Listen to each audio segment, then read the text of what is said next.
Wait. No. That was mean. We're live. Hi, everybody. Hello. How's it going? You're still painting, Me? aren't you? Why are you painting? We're live. I'm live painting. That's not what this stream is. That's your other Painting stream. Bruce. Oh, but it's Priming not. everyone. Yes, but this is not the painting stream, Sean. Sorry, I had to put it. I was just finishing it up. Oh, were you? Okay. Would you put it down if I didn't yell at you?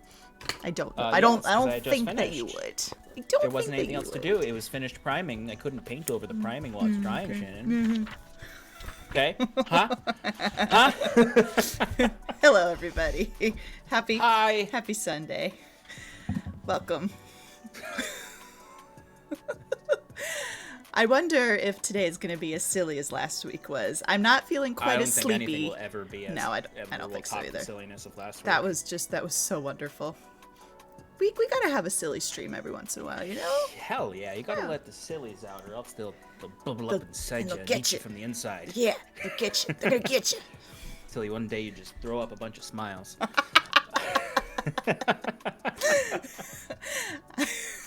Okay, I don't have a response for that. I thought I did, but I don't. How was your birthday, Shannon? It was awesome. I felt and still feel so much love. I have joined the 32 Club. Yes, welcome. Welcome. Yes. Welcome to the 32nd year. It's pretty dang good so far. What did we do yesterday? Birthdays in the chat. There's what did you do? What did I do? So we had I had some friends over for brunch in the morning, which was nice. And then went and got my nails did. I just get clear on my fingernails because Nails did. Yep, because it's easier. I used to do the dip, the Don't know what that is. powder. Explain that to me. Yeah, so Powder? What? There's powder involved? there is powder involved. Yeah, it's cool. It's like a whole. This is alchemy. It really is. It's like nail alchemy. They put like a bonding agent on, and then they dip your finger in powder, and then they put like a couple more layers of like coating on top of it, and it lasts like a really long time.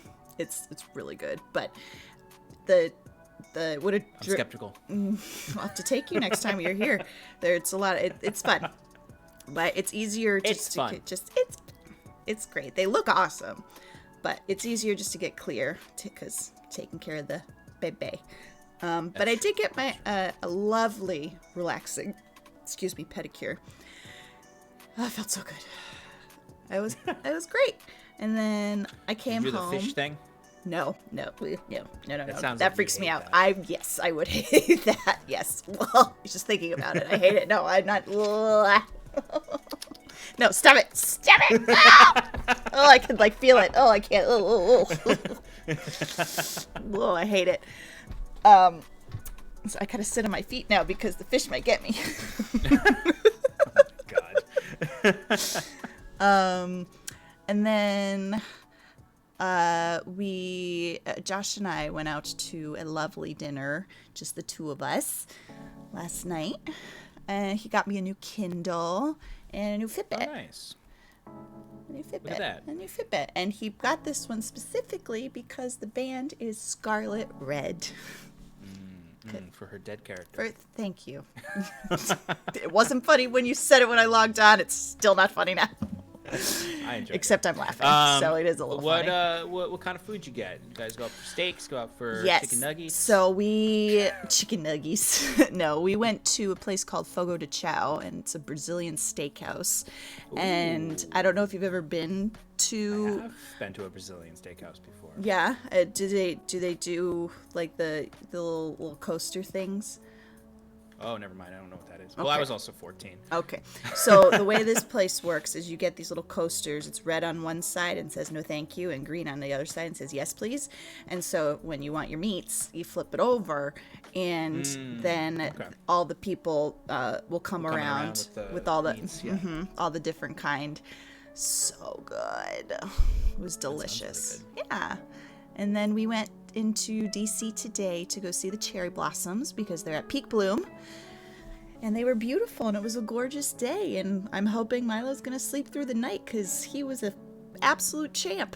while we were there. Nice. And he had trouble falling be asleep because I think he was overtired. It might be the way you dress him, or maybe the fact that he's growing so fast. But like I know how old he is, but I don't know how old he is. Like in my head, I look at him and I'm like, that baby looks like they could walk. He's tall. He's a tall boy.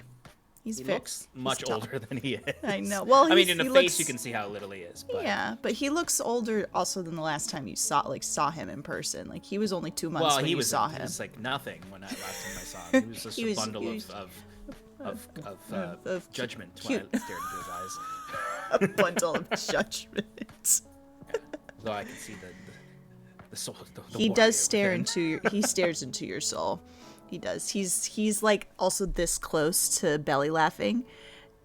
He's kind of like scream laughing right now, which is really super cute. Oh, you know what else he learned how to do? Raspberries. So now all day, every day is just. Oh yeah. Just. How old do children usually walk at? Like 10 months, 9 months, 8 months? It can range. A year? It can. 2 years? Okay, 17? definitely before. Definitely before 2. I think 1 is normal, but they can walk before that if they're ready. Because my buddy's kid is like a couple months after 1, and he's pretty fast and upright. Yeah. Running around. Yeah, I can't wait till he's cruising. But he's kind of like scooching. Now he's Scoocher? He's a scoocher. He's rolling onto his tummy, and then he'll kind of like accidentally just like wiggle and like end up facing a different direction. What a little stinker. He's a little stinker, but he's my little stinker, and he's sleeping so good right now. Well, that's I love lovely. him. Yes. How was your weekend, Sean? My weekend was fine. It was. Did you play any hockey or D&D? I did not, so it was kind of a low-key weekend, truthfully. I mean, I guess I did play Scales Above last night. Yes.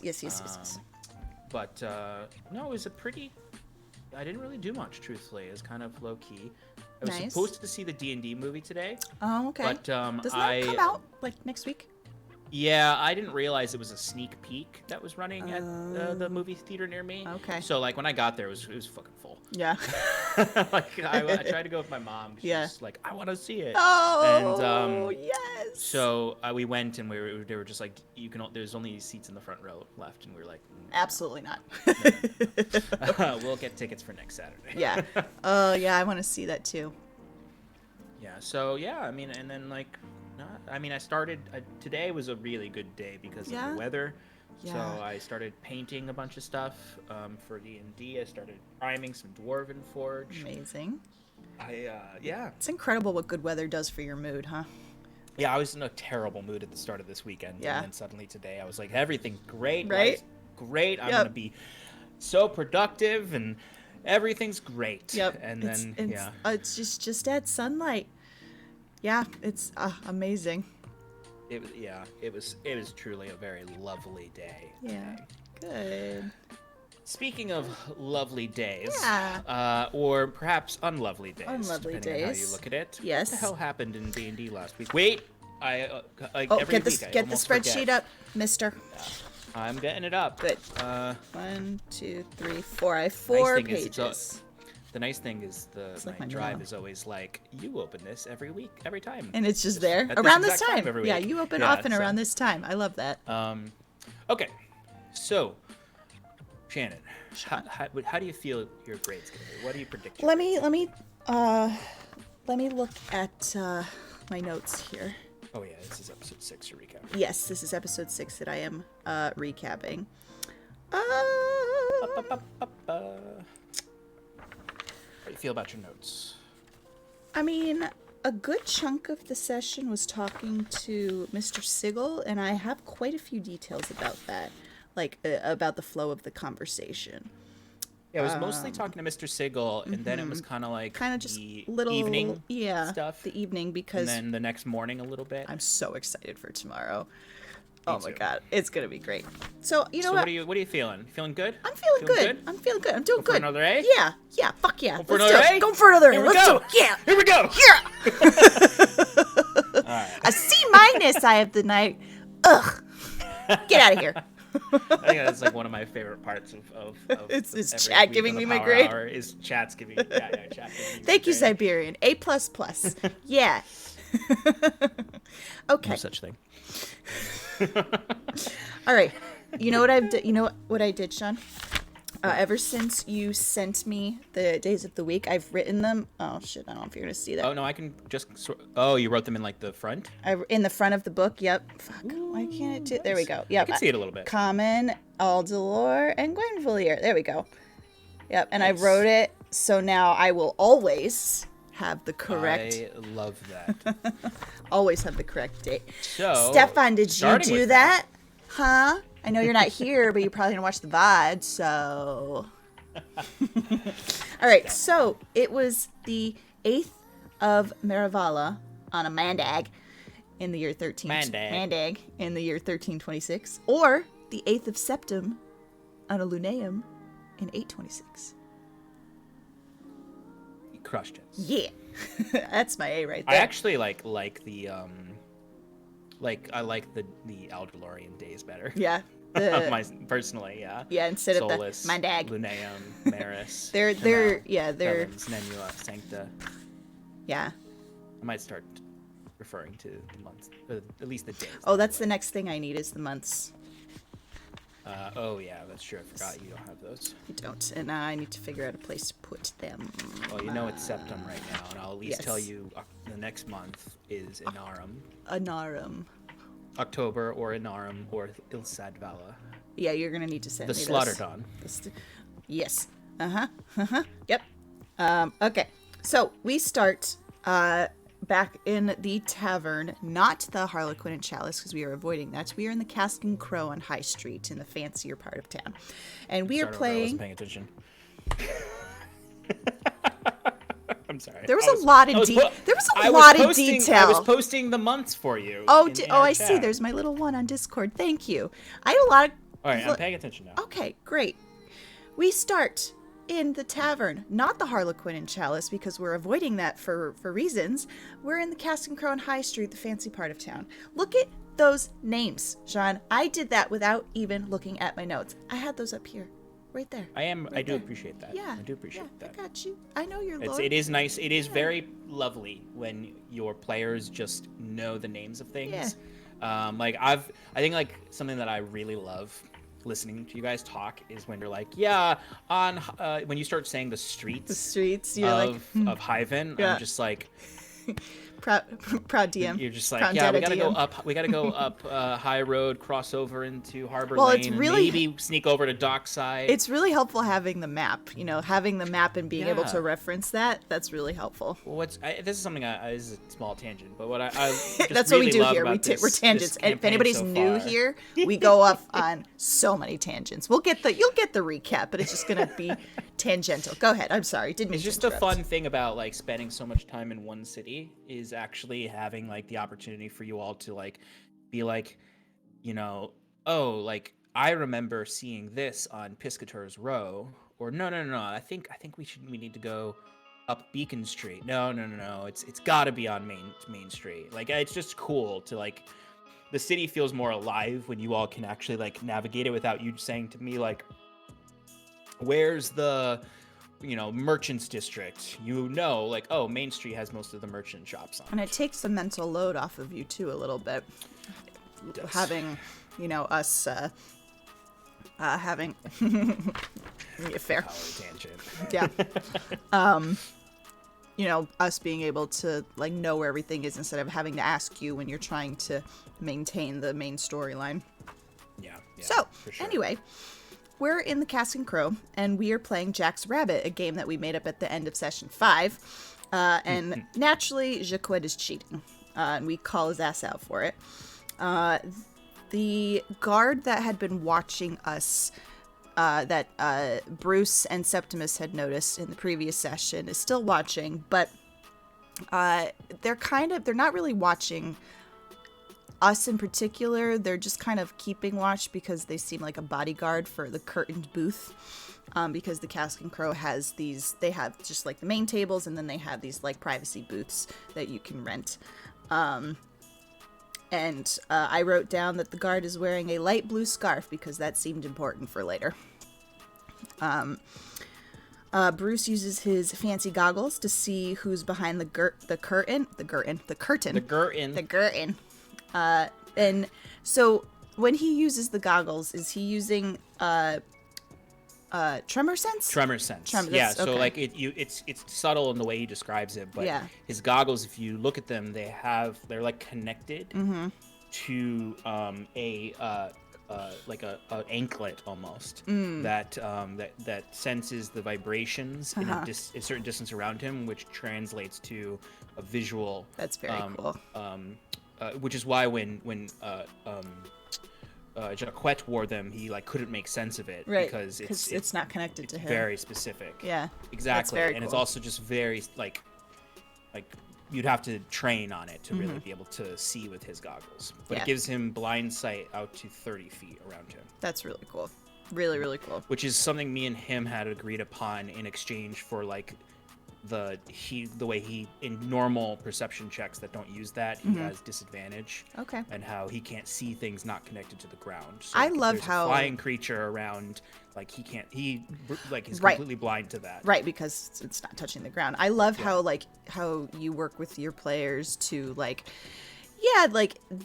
could totally do that, but here's let's alter it this way to make it work, and it's just really cool. You're very, and very Alex is really good about it because Alex is also the kind of person who comes in and says, he's not trying to pull a fast one on me. He's like, I think it would be cool if I could have this, and I'll totally accept like disadvantage on X or Y or something. Yeah. And it's cool, especially I thought it was really awesome when he came in. He said, I want to play a character who's practically blind. Yeah. Like I'm pretty sure like Bruce can't see like things beyond like his arm's length. Yeah. Everything is blurry beyond that. I think the goggles and the tremor sense is really, really, what's the word I'm looking for? It's innovative, I think is the word. Or it's interesting innovative too. I think innovative is the word I wanted. Yeah, creative. Yeah, that's what it is. So anyway, he uses this tremor sense, and the information that he gets is that there's 3 very animated, very boisterous individuals behind this curtain. 1 dwarf, 2 humanoids, it looks like. They have drinks and they're not armed, and they're dressed very nicely. And, that's what we, because that's basically what this show is. Also, stopping in the middle of saying a sentence to read chat, to comment on chat, to then get back. Oh, man. So that we started in the tavern where 4 out of the 5 of us were, and then we cut to Fearn, who had, he had been walking. Was it Piscator's Row that he was walking? Or he was walking. Nope. There's the. Hang on. I'm gonna figure it out. I'm gonna figure. I know. I got the teacher eye. Yep. Okay. Hold on. I'm gonna look. He was walking. While you're looking, I'm gonna answer Ziberian's question. Okay. So the other characters understand that Bruce has got limited vision. I think enough of you have talked to him about it that you all know that he's he's mostly blind. I don't think everyone understands that he has this special gadget. Jacquette definitely does because he tried the goggles on. Yeah, but the rest of us not yet. Yeah, and Septimus knows because they've spent time together before. Yeah. Are you sure it's not Piscator's Row? Because that's the only street I'm seeing that's close to the Widow's Ward. Well, he wasn't on Piscator's Row at that point. He had already walked up Piscator's Row. He was already in the Widow's Ward. He was on the edge of the Widow's Ward. Oh. Just remember, I said when he was walking back from the Red Dandelion, he said, "I want to go to the edge of the Widow's Ward," and I said, "Okay." And he's like, "Is there anyone there?" And I said, "Oh, there's a few people in the Widow's Ward, like just on the inside of it." Okay. He says, "All right, I want to go in and walk up to them." So he's in the Widow's Ward. He's not, but he's not like deep in the Widow's Ward. He's on the outskirts of the Widow's Ward. Exactly. All right. So he's trying to intimidate this streetwalker that he came upon, and he said, Everyone keeps saying these guys are streetwalkers. That's what you said.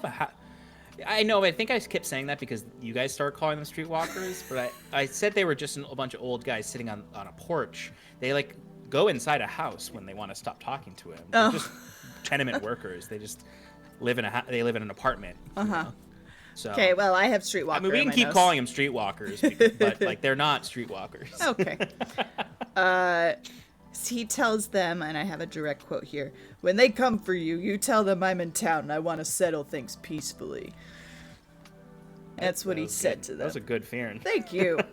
It's a lot easier to do than Wiswick. So they're like, all right, man. All right. And they scram as soon as he lets them go, because he had grabbed them by the shirt, and then they fuck off as soon as he lets them go. Yeah. And then he makes a beeline straight for the tavern and back to his room to go check on the raccoons. Well, he does take the long way. He doesn't take a beeline. Yeah. Okay. That's not me. That's not better not going be. to cost you. It better It's not. not going to cost you anything, but he did the exact opposite of what you said he did. He takes the long way, and when he gets back to the tavern, he beelines for his room and doesn't stop to talk to his friends. There you go. And I have that. It says beeline straight for his room when he gets back to the tavern and finds the All right, you were mingling bees. I was mingling the bees. I'm sorry. Beets, not bees. Oh, I thought you said bee. I thought you said bees. Beat is a story beat. Yeah, I know. Story beat. Yeah, I know. I got you. I know a Okay, story okay. bees. Not bees. Yeah. Some bees here. Hello, well, there are. bees. That was a tangent of its own kind. The raccoons, when he goes in there, they are fighting over a crowbar that he left. He left them various things from his pack as toys to play with. Yeah. So he ends up bringing them back out into... Yes, exactly. He ends up bringing them back out into the main tavern area. And... Let's see. And the reason he did that is because he knew, or he was assuming, that Dylvana was going to be back with was going to come back with information about a meeting with Mr. Sigil, which she does, but instead of information about a meeting, she actually brought the actual gentleman because he was interested, and so he came from the academy. So yeah, he's there. We also came up with a code word for Mr. Greaves. Pants. Yep, I have Mr. Pants, but yeah, Senor Pantalones, I think is what it was. And so before Dylvana comes in, we discuss each of our ventures, and we kind of share the information of what had happened between Winifred and Sass and Jacquette, as well as Fearn, and then Bruce and Septimus. We all kind of decide that, Trio needs to lay low, so we're just going to chill out here for the night, and then tomorrow we will go and check out, in the daylight, we'll go check out Captain Otto Hastings' abode on Beacon Street. I have the actual address written down somewhere too, but it's in previous notes. So then Dylvana comes in and says, I hope are you guys ready to meet him? Because I brought him with me if you're ready. And we're like, fuck yeah, let's do this. We end up moving to a private booth, just to have a little bit of privacy while we have this conversation. And then in walks Mr. Sigil, who's got this really cool, ocean sea vibe. He wears a mask that you can only see his eyes, but it's completely covered in seashells. He's got a black marble walking cane with a ruby on top. He's got this cool tunic that's got a wave pattern on it, and a cloak, a white cloak that has the clouds on it. And his eyes are they one is blue and one is a clouded kind of looks like it was green at one point, a green eye. It's very it's what? Heterochromatic eyes. Cool. That's the appropriate term for it. Very cool. Just means eyes of different color. And despite his crooked back, or crooked back, his eyes look relatively young. And Dylvana had mentioned previously that he's a sickly gentleman. And he was very soft-spoken, but very interested in everything we had to say. So I'm just going to kind of go down my list of things here. For it. So we make our introductions. Bruce gives him his Kobako business card, which later we learn has a one-time use of the message spell on it, which was really fucking cool. So I'll come back to that in a second. We present the raccoons, the hearts, and the Vesson block goop. So he proposes a deal after some back and forth. He says he'll pay for the 2 living raccoons now, and we can visit them at the university and check out their living situation. If we're happy with it and their treatment is fair and all that, we can make a deal for the hearts, the other raccoons. So Fearn agrees to that. He seemed very protective of these raccoons, but that deal seemed fair to him. So that deal was taken. Let's see what else. Some of these things might be a little out of order, but it's all part of the conversation. We also talked about if we agree to a working relationship with Mr. Sigil, he can give us access to the library at the Academy and the Admiralty Court. But so far, like, just the library right now. Like, he's not going to give us, like, full access. And I did, like, mentally make a note of, like, he was very careful to, not do everything at once. It's like he mentioned a couple times, like, we've just met, we need to kind of build up this relationship, but I'm eager to do so, but let's kind of, like, take it slow. Yeah. He said that a couple of times throughout the conversation, so we didn't all just, like, pile on. Yeah. He wasn't willing to immediately be like, I think often, maybe in campaign 1, often there was, like, the NPCs would immediately be, like, 100% open to you and reveal everything to you, or be okay with doing things that, like, no one would really be okay with strangers. I thought you did a good job of, like, whenever somebody, like, asked for too much, I thought you did a good job of being like, we need to build up this relationship a little bit. At one point during the conversation, Sass asked him about storm elementals and what he knew about them, because she's still kind of, like, she's not fixating on the interaction she had with the storm elemental, but she's curious about it and just trying to, figure out what the hell was going on. He says that it seems like a young storm elemental, and their younger ones tend to be more aggressive because their world is imbalanced. They're just trying to figure things out, much like a toddler, and they grow wiser as they get older. So it didn't really answer Sass's question, but just more information to add to Sass's question was, do you know anything about storm elementals? And he told you what he knows about storm elementals. Okay, so Sass didn't know what question to ask. And Sass did ask him one other question, or like, point of clarification. She did? Yes, you did. I did. She did. I did? Yeah. So you asked him what he knew, and he told you, like, elementals in general often are more present when they're young, and then as they grow older, they become part of their elemental force. Specifically saying, like, storm elementals, you'll see them and they'll rage and they'll be aggressive, but as they grow older, they'll just become part of the storm. And there's an elemental in all of these aspects of the world. They just become more invisible as they get older.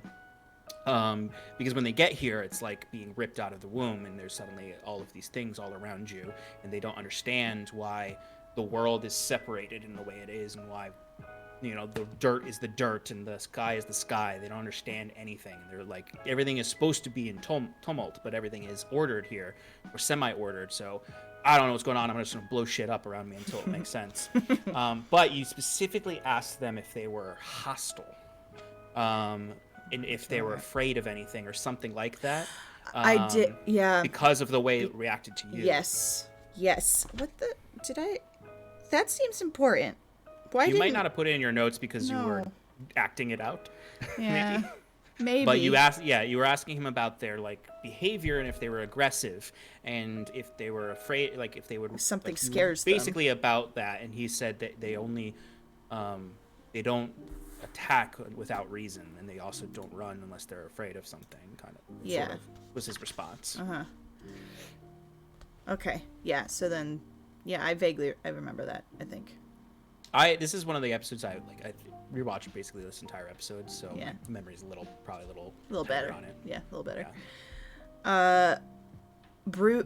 This was an important point. Bruce asked him about his feelings of using elementals as power sources.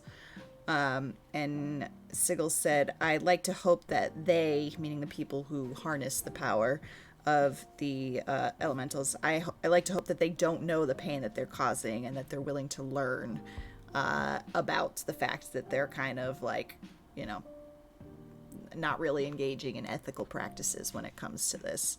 So he didn't, I think he kind of didn't want to talk about that because I think he might have had more opinions on it. Well, this sort of goes back to you guys not really being friends yet. It's why he prefaced that statement with, "Well, I'm no radical," because there is this other, the Aradunai, as much as you guys have heard about them in this terms of like-minded people in a club, right. they're eco-terrorists. Like the Halcyon probably suspects them, not the pirates, of the Spire attack. Oh. Yeah, that's that attack. Does that happen? Yeah. I don't know who did that. I have no fucking idea. A bunch of rapscallions. Bunch of ruffians. Continue. Yep. There's some the bartering happens. Jacques handles the bartering of the hearts and the live raccoons, settles all the gold and stuff for that. I have the amounts, but yeah, because he sold his hearts. Theron kept his. Yes. Jacques sold his. Yes. Theron asked about metals that conduct elemental energy, and Sigil talked about various people at the academy who know how to do that.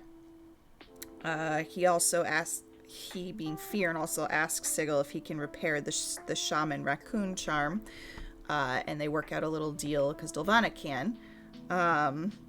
So Dylvana's going to do that for us, and we kind of wrapped up the conversation saying that Sigil's going to speak to his colleagues about more work for us, his colleagues at the the academy, about getting some more work for us. But he doesn't have anything right now, but check back later.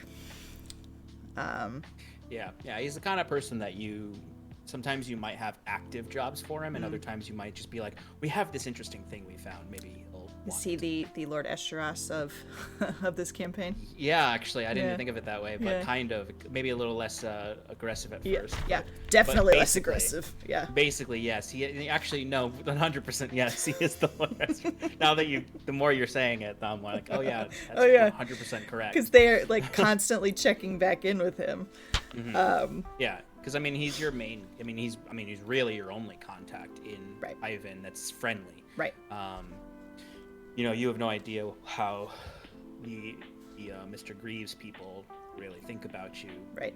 Something you guys talked about in the conversation, I think actually after this. So let's keep going. Okay.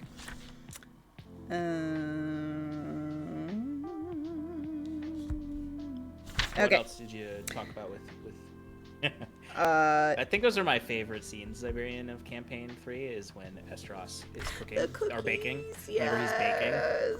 Yes. I baked a lemon tart. I used too much flour. You're a little dry. I love Escharos. He's so great. I gotta start watching that again. I fell behind again. Yeah, I'm so behind, but I was listening to it recently, and you're way ahead of me. I actually think there's a pretty big spoiler coming up, or that I think I know about, but it hasn't been confirmed. But you know what? That's how I've always watched Critical Role. Yeah. Like I have a half spoiler always for stuff, because I'm always a good 30 episodes behind. Have you seen the most recent one? The most recent spoiler? Yeah. No, I actually stayed pretty out of that one. All right, good. There's something I think I got. Yeah. I heard something about someone getting bit by something. Oh, I didn't hear that one. No, I heard about somebody coming back. Because for some reason I don't want to. Like, I could very easily avoid spoilers by blocking the CR spoilers. Yep. But I don't want to for some reason. I don't want to either. It's like, I don't know. I still don't know when it's gonna happen. Like, if I have a spoiler, I don't know when it's gonna happen. Yeah. So it's still gonna be enough of a surprise. Plus, research says that having things spoiled doesn't actually lower your enjoyment of the thing. Oh, absolutely and not. In some cases it improves it. Yeah, because anticipating it. I was anticipating. I've already passed it, but I was anticipating a big thing that happened, and it was excellent. It was excellent. Yeah, is that the Laudno one? Yeah. Yeah, I know that spoiler too. That scene. I haven't seen it. It was so good. It was so good. Anyway, we could talk about this for hours. Anyway, that's all the notes I have on the sickle conversation. Did I miss anything? Yeah, I don't think you missed anything. I don't think I did either. You have your means of communication. He said to come by the university whenever. He said that Dolvana would bring you either bring you your papers to get into the Academy and Admiralty Court, or we'll leave them here with the innkeeper. Yes. If you're not here. Yes. She's going to drop them off with the rune after she fixes it in 2 days. Yep, and leave a package for us if we're not here. You've got 2 days to burn before you can go and talk to him again. Yep. And then he left. The only thing I'd say is worth noting is the way he spoke Primordial. And was able to actually speak with the raccoons, and they seemed to understand him and listen to him. Yes. As he kind of hobbled his way out. I'm trying to think if there's anything else. It was mostly just departures, I think. Yeah. The ice raccoon gave Fearn an ice cube. That he promptly put in his drink. The fire raccoon had burned a chunk of Sass's hair off and was eating it. Oh yeah, Sass has got a big nice cowlick of hair that comes like out. This, yeah, like exactly, Shannon actually but on the has. side of her head. Yeah, yep. As the raccoon ate some of her hair. Yep. And this table smelled horrible. Yep. And he left. He had his own carriage. He said because I think you guys were careful out there, it's dangerous. Yep. Someone commented on his garb. This is something that's actually a little bit important. His clarification of his garb. Because I think it was Bruce who said, you said, I like your vibe. I like your vibe. Yeah, because I like. And then Bruce said, what's with all the ocean themes? Yeah. And he said it's not ocean themes. Because it's the elements, right? Elements. Yeah, he said you got the air on my cloak. I've got the seas on my tunic. I have the fire on my staff or my cane, and the mud on my shoes is what he said for the earth. So that's something to note. Yes. So he's the avatar.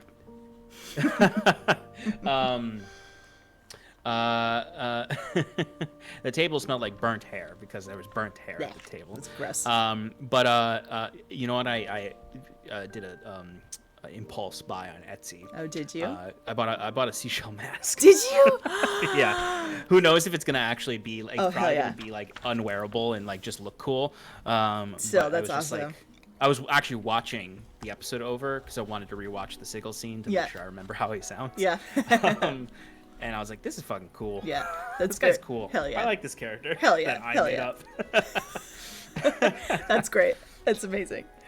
But then he left. We were left alone. Dolvana did say she'd come back with the stuff, and then your food came, and I think I remember like now that you guys had a little bit of money, you changed up your order. Oh, Fearn bought goose. You're doing the recap. That's okay. I didn't write that down, but they. I mean, that's not a super important part. Yeah, that's why it's just funny. Down. It was important to Fearn. No. Then I hope he wrote it down. Carry on. So we decide to lay low for the night and get Bruce and Septimus outfitted with some armor at Audubon's workshop because their ACs suck. So we beef them up a little bit. Bruce has a negative to his dexterity. Yeah, that poor thing. Oh, something else that was important to note. Jacquette was telling stories about Gwenvalier, and Sass, who is from Gwenvalier, but I don't think she remembers that. None of what he was saying sounded familiar. Yeah. Sass had never heard of the Wayward Five. No. Or the Palette conflict that he mentioned. Never heard of it. Which is campaign 1's. Right. And it's pretty, but it's like pretty widespread news. Like people like know about it. Yeah. But yeah, like it's global news. Yeah, but she's no idea. There was a Palette conflict, but Sass has no idea about any of that. Nope. None. So we all go or start to settle in for the night. Sass gets kicked out. Cause how old is Sass actually? I'm just curious. Sass in her 30s or is she? No, she's young. She's in her 20s, I think. Okay. Because I don't think I made her a teenager, but I'm gonna look really quick because I think you maybe made her 25. That sounds right. She's young. Because you know what you are. I'm pretty sure you're 23 because remember you have been in Aldhalor for 4 or 5 years. Yes. And you left when you turned 18. 25. I have 25 on my notes that I did. But, okay. But I can change it to 23. No, it's up to you. That was me making an assumption. Yeah, I mean, yeah, early to mid 20s. Cool. 25 is fine. Yeah. Great. Let's see. So,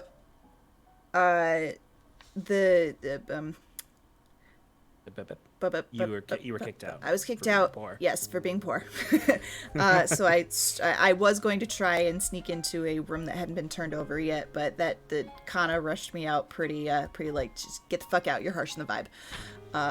So I go stroll. I go get a bed in a hostel for the night, which is, just full of drunken sailors and drunken smelly sailors, which was actually kind of comforting to her because she's been on a lot of ships.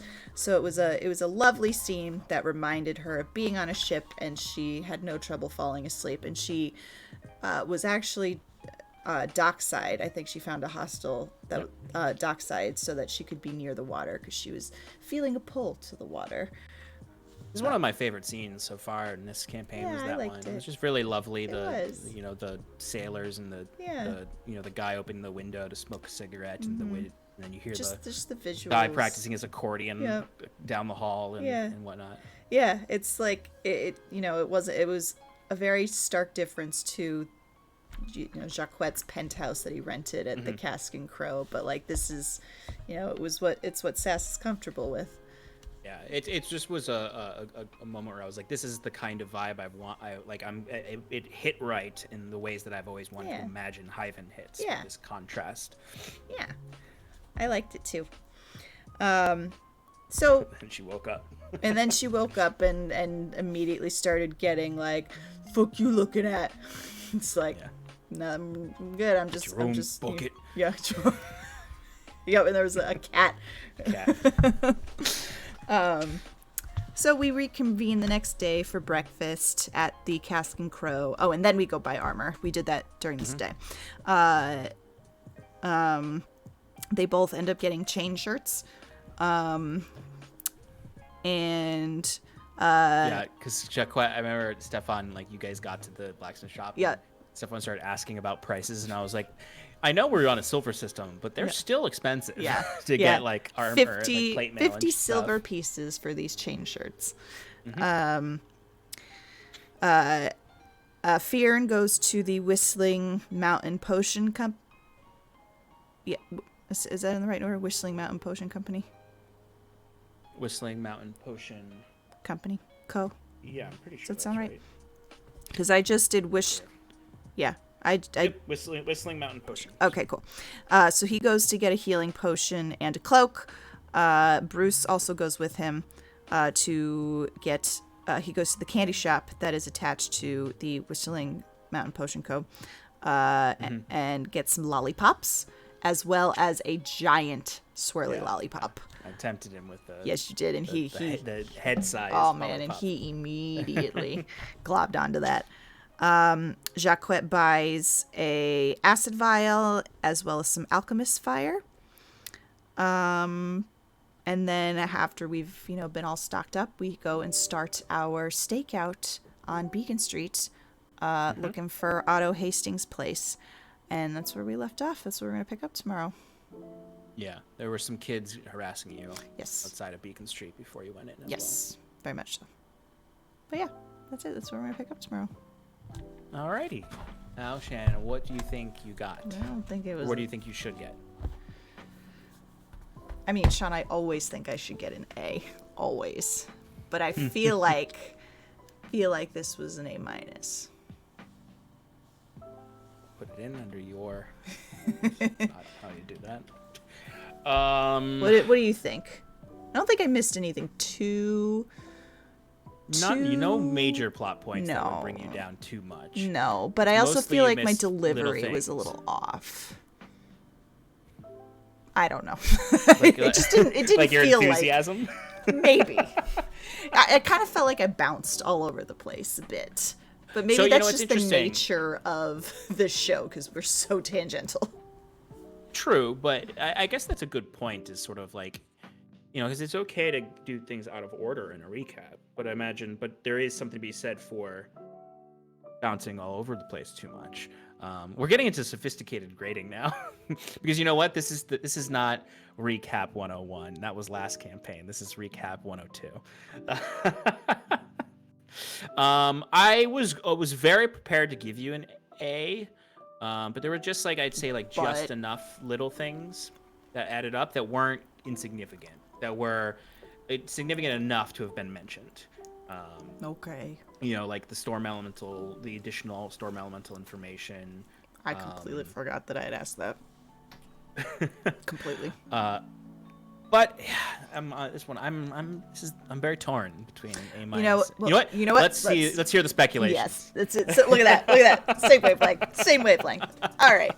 So, tomorrow we're picking up. What'd you drop? My phone. I fell out of my pocket. Oh no. I'll let you pick it up. Pixels are slippery. They're so slippery. Do you have a case? You don't have a case for your phone. I don't. No. Do you still have your you still have your corgi butt on there? Your pop socket? Yay. Oh, my mom tried to call me. Oh, she made a roast. Oh my god. Sean, my grade is on the line here. Put the phone down. Okay, yeah. Get out of here, phone. All right, Shannon. Yes, all right. What do you think's going to happen? So, I think you know what?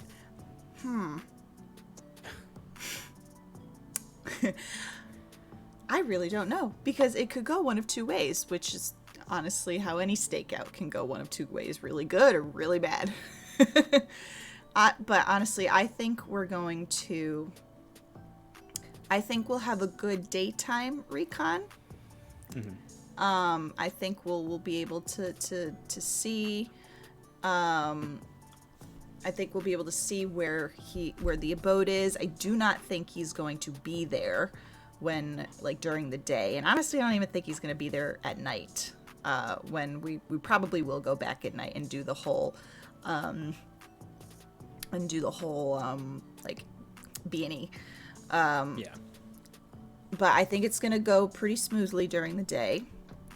However, I do believe that we're not going to go unnoticed. So while the day will go, for us, I don't think we'll be interrupted, but I do not think it's going to go unnoticed. I do think there's somebody watching us, and we were sucking at our perception rolls at the end of last sessions, and I do think there's somebody there. You were trying to see if anyone was following you, and you were all rolled very low. Really, very low. So I don't.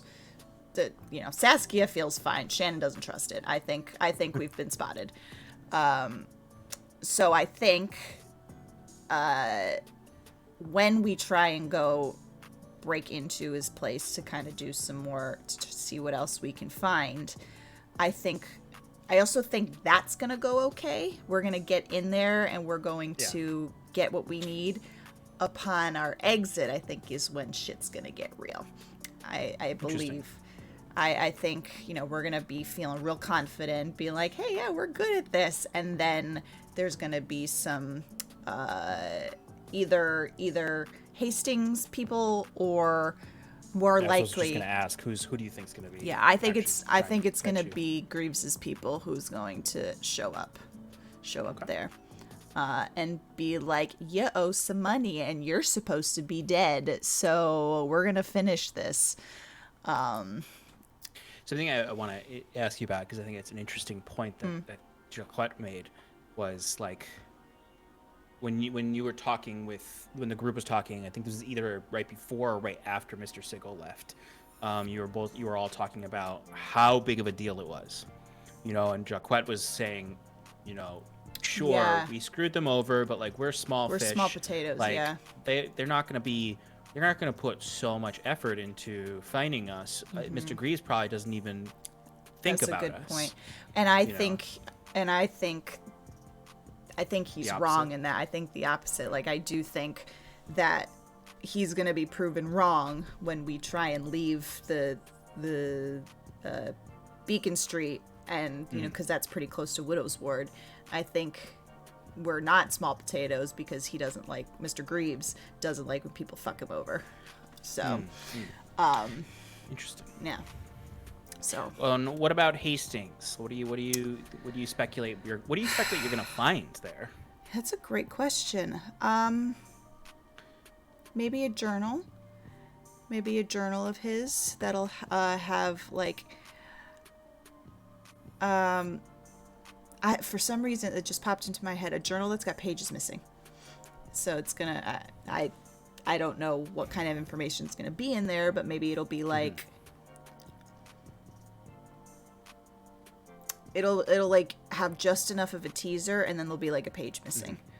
And what do you think? Like, where do you think that'll lead? Do you think you're gonna be? What do you think's next after that in your journey to find the Bone Rattler? Because, like, as far as you know, they haven't been back to Hyven in a week. As far as the record shows, they haven't been back to Hyven in a week. So, if he's not here, if he's with his ship, as you presume, then he hasn't been to this house in a week. Well, then maybe, again, I'm totally making this up. Maybe we find out that he's not just in charge of the Bone Rattler. Maybe he's got a fleet. And maybe this fleet is, it has some nefarious purpose, And what about his connection to the Alumno Defiance that Winifred mentioned? What do you think about that in connection with all of this other information you're speculating on?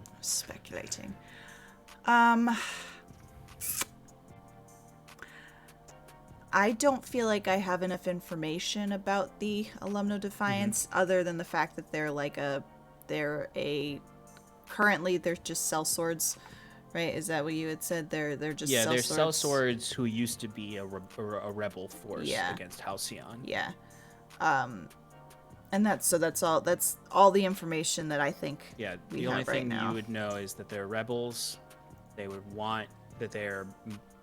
And this doesn't really mean that much to SAS, but that they're monarchists and they're rebels against Halcyon, who have been exiled from their home in Kirinor and have just become sellswords in Aldhalor since they're exiled and need to make money somehow for their cause, if you can even call it a cause anymore. And maybe Hastings was a part of it at one point, but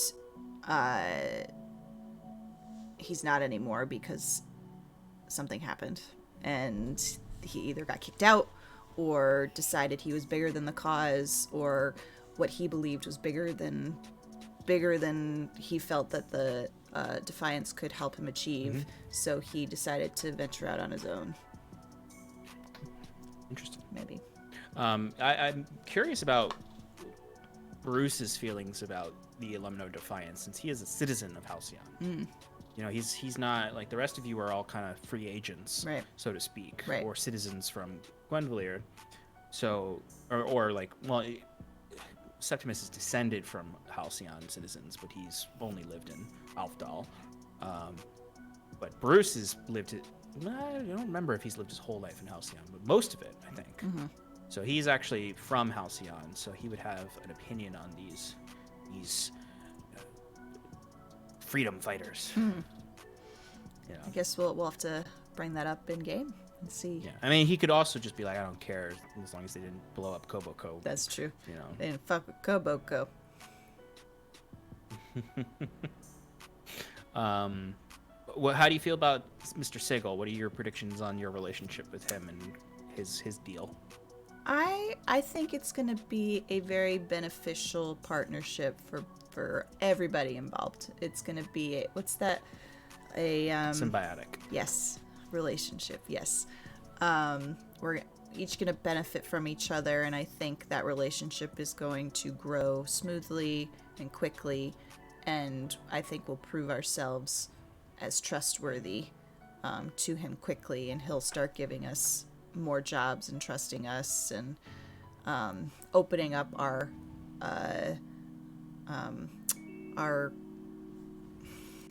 network of contacts within the city. Okay. And how does Sass feel about Hyven in general?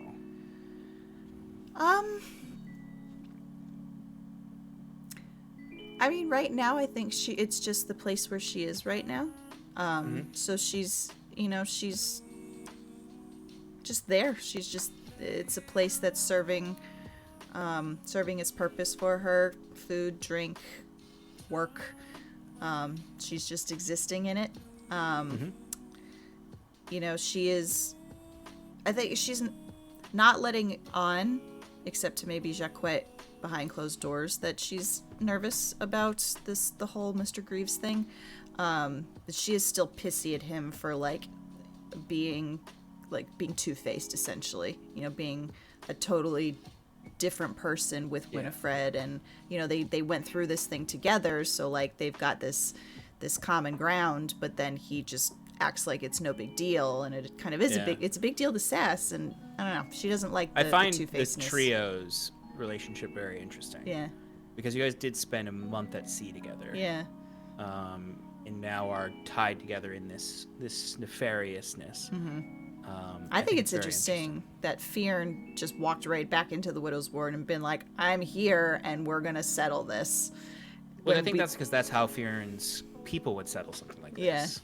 Yeah. You don't hold grudges in the North. You don't do that. It's like the 48-hour rule. It's like if you don't talk about it within 48 hours, you let it go. Yeah, I think Fionn comes from a culture that it's like you deal with things, and if things are bad, then it can be very bad. But for the most part, if you can squash it together non-violently or violently, you're gonna do it. You're not gonna hide in a room. You're not gonna do anything like that. You're just gonna take things into your own hands. I think that's very much a cultural thing. Coming from Fionn. That's a good point. Yeah, he's a fish out of water in a lot of ways. And it's interesting because that's how Fionn feels. Jacquette feels that we're small potatoes, so it's not going to matter. And Sass is like, I think we need to be careful. And so it's like everybody feels differently about it. So it'll be interesting to see it all come to a head. And then Septimus and Bruce have to kind of gauge your reactions to be like, should you guys not even be out in the streets? Should we be getting your groceries? Should we be getting your groceries? Yeah, and I think there's actually still a little bit of mystery there, because we don't really know. We're kind of assuming that we shouldn't be out, but we haven't. Yeah, I mean, you're basing it off of the fact that one guy was following you all the day after everything happened. And had my hat. And had your hat. And it was all happened. The thing is, that happened literally, that was the next day. Yeah. After you did what you did. Right. And so maybe that was just a warning to be like, hey, we're watching you. Watch your back. Yeah, and Jacquette said specifically he doesn't even think that Mr. Greaves sent them. He thinks that the bookie that you guys screwed over sent them. Yeah. Maybe you can even think the bookie doesn't want to be in trouble for letting this happen, and is trying to make sure that you're not going around saying you screwed over the Otter business. Right. Because think about it. Think about how Winifred was like, I want to keep my neck. Right. So this bookie is probably feels the same way, maybe. Yeah. Where it's like, I don't want Mr. Cruz to know that I let this happen. Right. Because then, I'm out. Yeah, it might even be something to think about with the group, where it's like, if you head back there, or like, if you ever have to for some reason, or find yourself in that area. Mm-hmm. I mean, granted, now, Fearon did tell this random guy. Yeah. You tell them I'm here.